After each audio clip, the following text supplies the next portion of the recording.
Hey guys, welcome to the shop. So today we're making a dovetail cutter because I don't have one. It's Saturday and I want to get this job done in a timely manner. I'm not ready to overnight a $60 cutter from McMaster Carr. I can make one and I think this will make some pretty interesting YouTube content. I just hacksawed off a piece of 01 because it's easy to machine.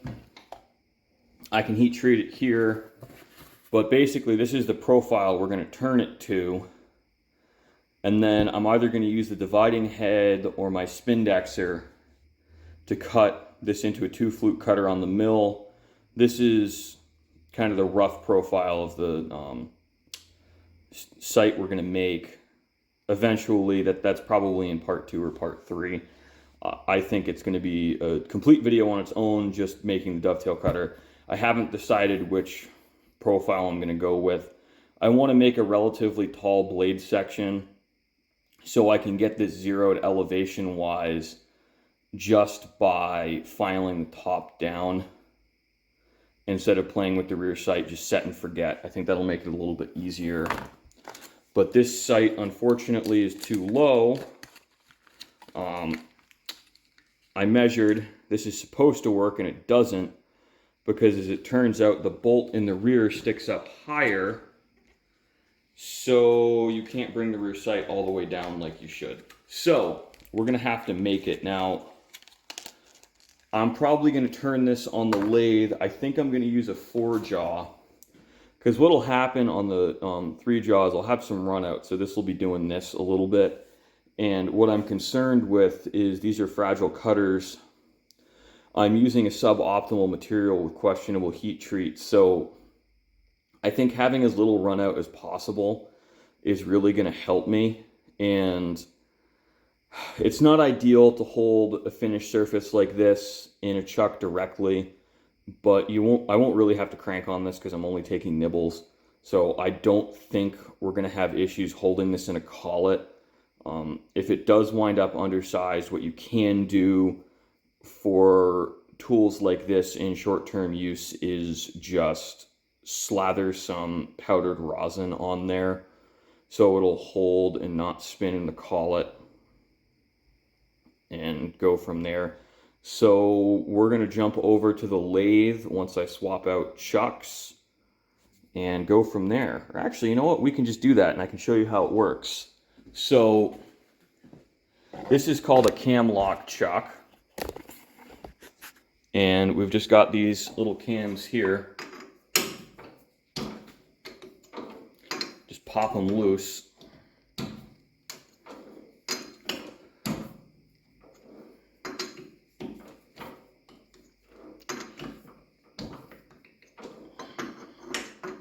Now, I don't use a 4-jaw a ton. I know other people do a lot more, so I'm usually slow at getting them dialed in.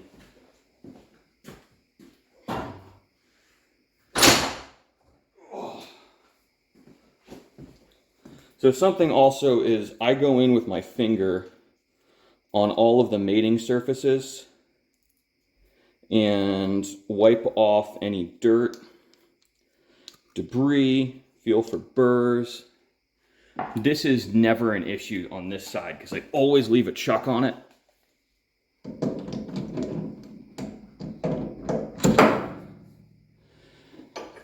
Now you really should put a piece of wood to protect the ways.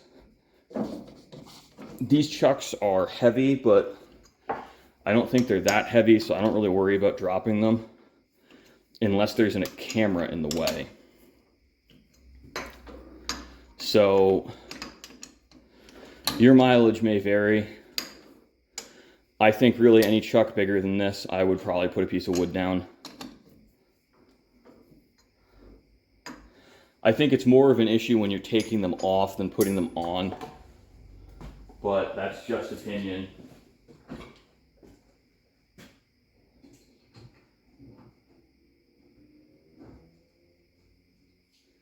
So we're going to start adjusting everything with a Mitutoyo 0.5 indicator,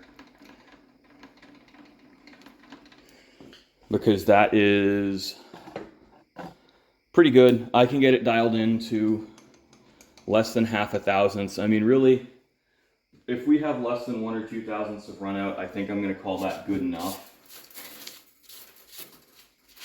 Because my 3-jaw, depending on how I fuss with it, I can get it down to 2, which frankly would probably be fine. But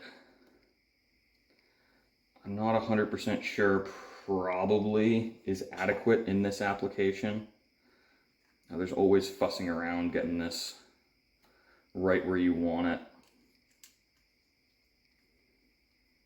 No, put it in backwards. So yeah, real time, real struggles, guys. Get you out of the way. Now I try to get the jaws at least somewhat close before I put the part in. And I'll do that just with the lines on the chuck itself. Those help a lot for rough centering. I'm also pretty sure that's what they're for.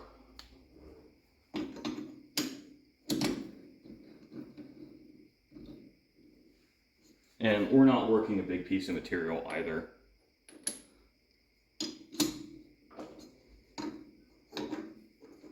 Find the hole.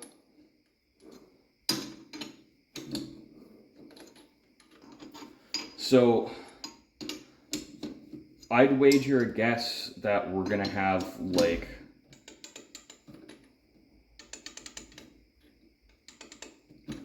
okay, so I gotta clean the jaws too because we're grabbing only on the back, and that's not good.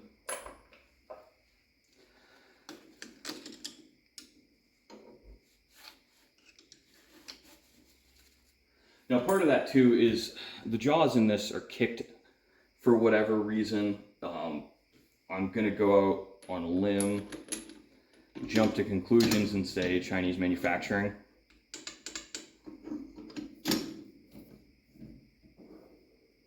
We're also at the smaller end of what this will really hold.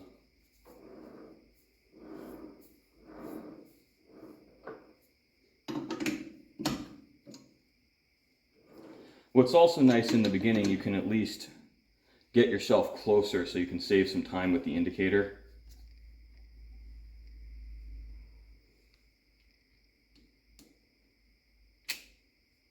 You know, I guess I'm kind of forced to do it this way so I can get to the fine adjust, like it or not. You know, I am really playing with this flexible arm indicator for the, not first time, but it hasn't been my primary indicator holder. So find the high spot, which is here. And also look a couple different ways and make sure the indicator's mostly straight, because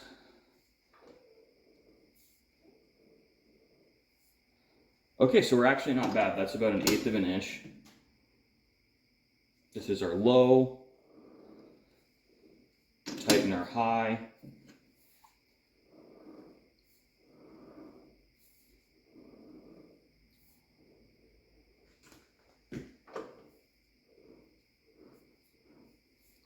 So here's the low again,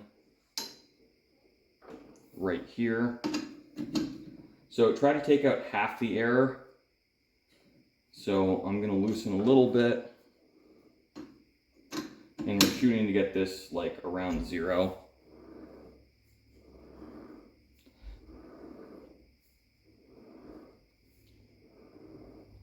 So I always like to go around a couple times just because, I mean, our lowest reading is in between these. I'm just going to pick one. I don't try to loosen and tighten on a diagonal. I think it causes more problems than it solves.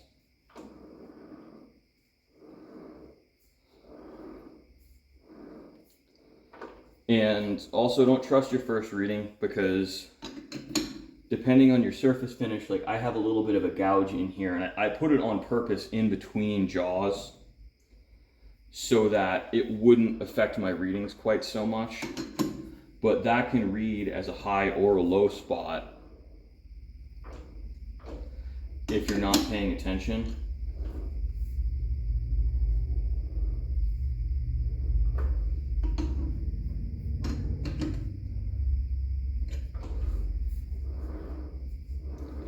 So we're within 5 thousandths now. That's not bad. You know, now we're kind of getting into the, you got to be a lot more careful now. And once we're getting into like fighting with 0.5 thousandths, what actually works for me sometimes is not even loosening the low spot, but just tightening the high and deflecting the other side.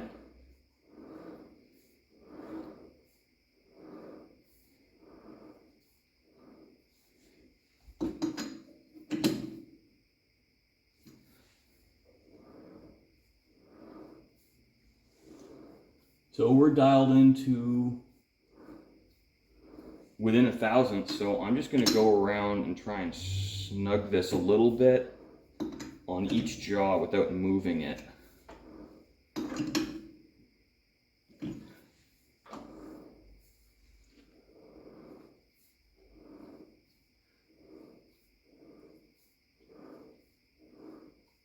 Yeah, so what we're doing is we're jumping on a surface burr, so we're dialed in within 0.5 thousandth, excluding that. Which is really good, at least for me.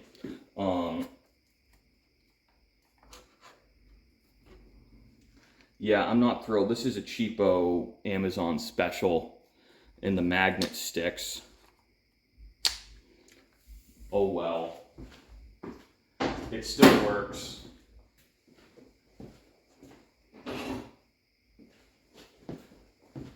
So this is my oil gun, and wipe off your fittings so you don't drive any grit in there.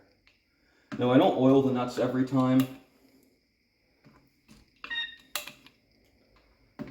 At least on the compound, because I don't use the compound as much for rough machining. It's just, if you hear the spoot or spurt, you put enough oil in there.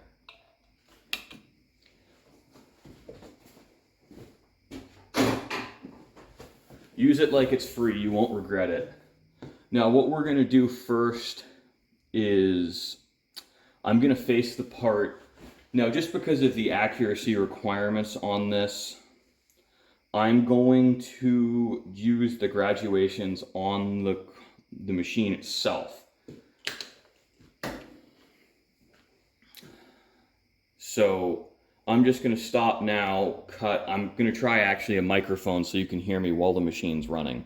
So give me a sec, I'll be right back. All right, so we're back. I tried a mic. I just faced the part, and we're good and clean. So now comes the fun part, which is going to be cutting a clearance in here. So what I think I'm going to do is use a 60-degree form tool. Now I originally ground this thinking I'd use it for threading, but what I've realized is it's actually really good for jobs like this.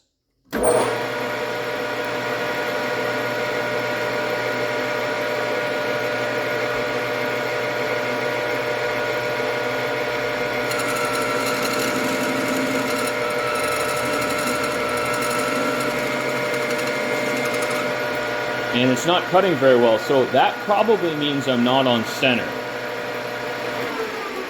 Now I'm going to check that really quick on my tailstock. My tailstock I know is about 1/1000th of an inch high, having measured it. So we're going to assume I'm lined up on the tailstock. Oh, and I'm below center. So On small work like this, a little bit of error matters.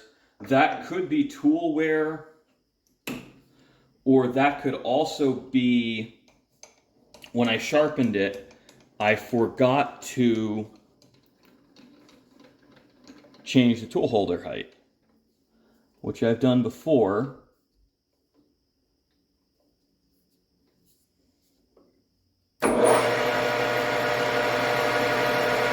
And see how much better that's cutting?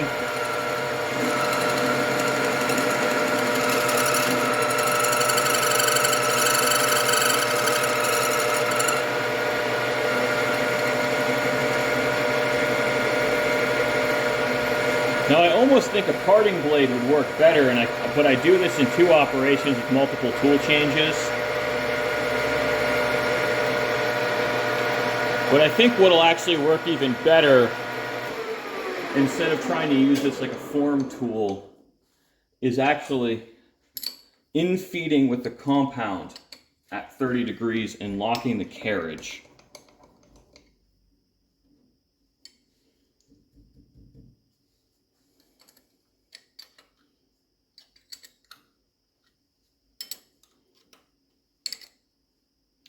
So I think that's what we're going to do. But I'm also going to move the tool holder so I'm square to the work. And ultimately what matters is that my tool is square, so I'm actually going to just square off the end. This will get me to within a few thousandths.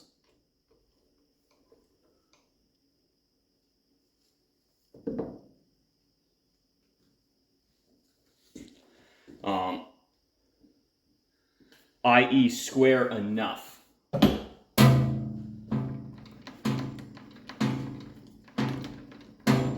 Now, as a rule, you don't really want to be cutting out past the end of your compound. So I'm going to crank back a lot, so that will never be a concern. Have to move the camera again. Now, you guys won't have a great view of this like I will, but the trade-off is this is still a production job. It's more important that I get the work done than get a good shot of it.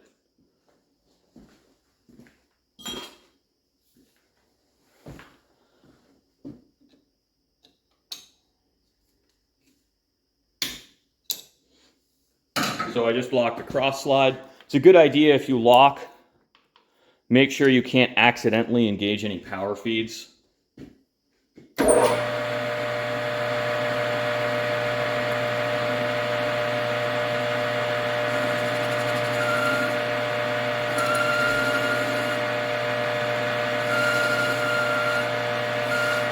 Now you can also see how this deflects a little bit in the cut. Now that comes from me using more stick out than I really should, so it's visible.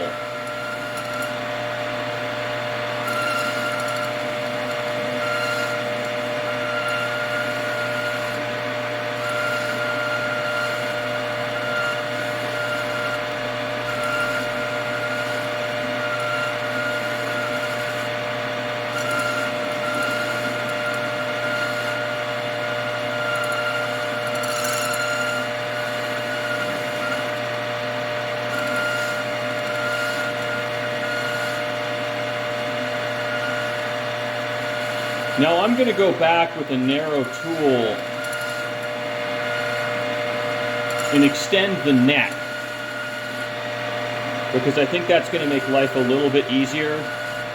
But also because I'm hand feeding this, what's a really good idea is take quite a few spring passes. Surface finish will actually matter quite a bit on this job, like it or not. So now I've got to pick the right tool that's already in a holder, and I think it's going to be this. Now I don't need much of a neck for this to work, and a shorter neck will actually make life easier, but we're going to have to do it in a few passes. So I'm just going to touch off heavily. And you know what? We're going to re-engage my power feeds.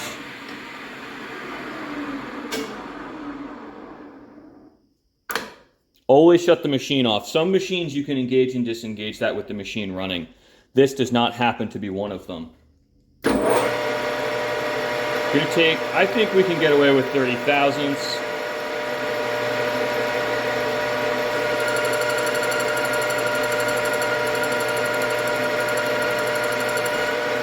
That feels like enough neck. Another 30.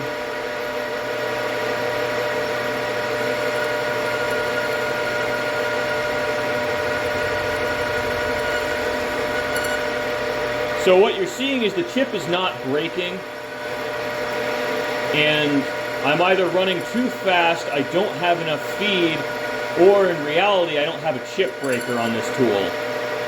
This tool is really optimized for light finishing cuts, but it just happens to be something where I can do the whole operation, everything that needs to be done on the lathe, all with one tool.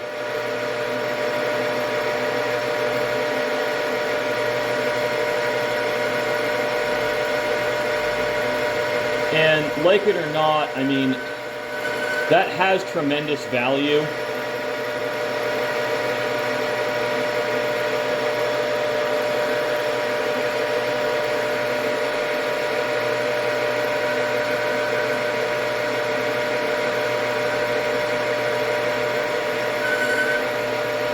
So, easy part's over.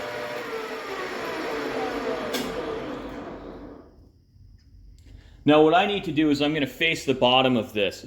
Now what I'm debating, so I avoid decarburization at the tips, is I might actually leave this thick, and I can use a surface grinder to take that off. However, I'm cutting brass. So I think that might be a fool's errand. And by a fool's errand, I think it's not worth the effort. So, touch.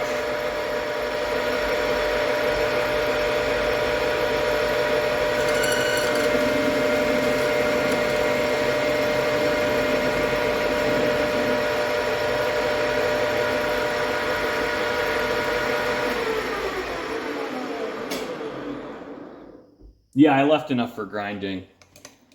So what I can do is I have a cup wheel on my surface grinder. I can set everything up at 90 degrees and take a cup wheel and sharpen the bottom. And I might actually build in a little bit of clearance just while I'm on here in the center, because if the center rubs, it builds up a lot of heat.